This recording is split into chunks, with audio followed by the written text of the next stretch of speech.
When John Hemming first arrived in 1971 in the Amazonian state of Rondônia in Brazil, at the lower end of the Tapajós River, it was just weeks after the local Surui people had initiated their first contact with the outside world.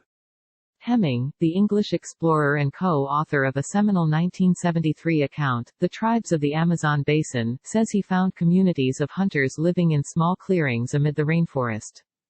They wouldn't let people into their village to see their women, he recalled.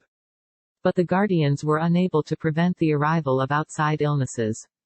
Every single tribe in Brazil, sooner or later, has been hit by a disease they are not able to withstand, says Hemming, whose most recent book, People of the Rainforest, charts the earlier exploration of the similarly remote Xingu territory by the Vilas Boas brothers from São Paulo in the 1940s. Full coverage of the coronavirus outbreak. Soon after that expedition encountered previously uncontacted peoples, an influenza outbreak wiped out roughly a fifth of the area's 1,500 indigenous people, before measles devastated them 2 or 3 years later. Experts and advocates for remote Aboriginal communities not just in Brazil, but also elsewhere around the world, say they fear that geographic remoteness, an inability to socially isolate and poor access to health care might mean the COVID-19 pandemic could further imperil the existence of groups that survived earlier outbreaks. The threat of COVID-19 in the Amazon to indigenous peoples and the peoples in isolation is a very real threat of possible ethnocide, says Leila Salazar Lopez, the executive director of the advocacy group Amazon Watch. There are no adequate hospitals and resources available to treat the people or even provide emergency canoes or helicopters.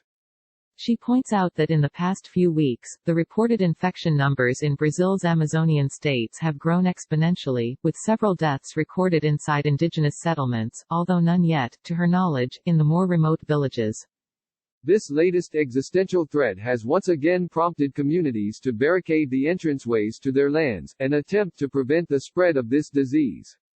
But Salazar Lopez says there are those who are taking advantage of the situation, by continuing with activities that the Brazilian government of Jair Bolsonaro has done little to prevent, such as illegal logging and mining. Download the NBC News app for full coverage and alerts about the coronavirus outbreak.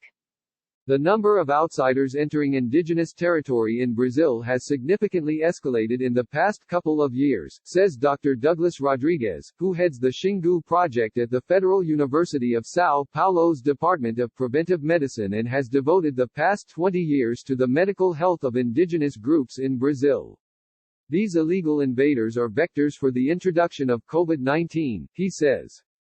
The history of the colonization of Brazil is full of episodes in which contagious diseases, especially viral diseases, caused great mortality and even the extinction of several indigenous peoples, he adds, saying he anticipates epidemics inside indigenous villages. Once again, due to their vulnerability, the Indians in Brazil may suffer disproportionately the consequences of the pandemic. But Rodrigues and other medical experts say it is not necessarily a particular immunological vulnerability that increases the risk to such communities, in which members suffer from far higher than average rates of tuberculosis, diabetes and arterial hypertension. Instead, it comes down to medical comorbidities, close interpersonal interactions corresponding to communal living arrangements, external factors, such as a loss of habitat and resources leading to poor nutrition, and limited access to health care, according to Luis Sigel, an immunobiologist at Thomas Jefferson University in Philadelphia. Sigel studies the behavior of viruses, including influenza and Ebola, at a molecular level and says there is not yet enough information about COVID-19 to clearly identify whether the immune systems of particular ethnicities are more susceptible than those of others to this coronavirus variant, nor why they might prove to be. While some hidden genetic differences could partially explain some of the differences, he says, this is very difficult to disentangle from environmental factors. The mortality statistics corresponding to earlier outbreaks among the region's native groups are sobering. In the remote forests of Paraguay throughout much of the 1970s, bands of hunter-gatherers known as the Northern Aché made their first contacts with the outside world. Within 2 years of those contact events, 38% of the known population had perished from respiratory diseases contracted from outsiders, says Ana Magdalena Hurtado Arenas, a professor of global health, human origins and evolutionary public health at Arizona State University. Over the past 4 decades, she has spent long periods of time with indigenous groups in Paraguay, Peru, Venezuela and Panama, examining mortality rates and immune systems. Roughly 10 years after the Ashays' first contact, Hurtado recorded that 18% of the population contracted tuberculosis from a single super spreader from 1987 to 1992. The frightening epidemiological encounter prepared her for a visit later to the hard-to-access Amazon basin region of Peru, and specifically a remote site inhabited by the Macaguenga people. When we got there, it was scary, because everybody was sick. All the adults were basically in bed with coughs, fever. It was a very horrific respiratory illness, she remembers. A member of another group, the Yura, had traversed a mountain range and arrived in the area after coming into contact with some oil workers. He had unwittingly carried with him a respiratory pathogen that affected the airways of those it infected. It was one of the scariest things I've ever experienced, seeing an entire population of adults possibly dying, Hurtado says. She requested an airdrop of injectable penicillin from the Peruvian government agency responsible for indigenous settlements, via a missionary plane, but she says her request was denied. Nature will take its course, we shouldn't be interfering, she remembers being told. There's a long history in Latin America, in indigenous groups, of being decimated by respiratory epidemics, Hurtado says. That's what usually kills them, what usually pushes them to extinction.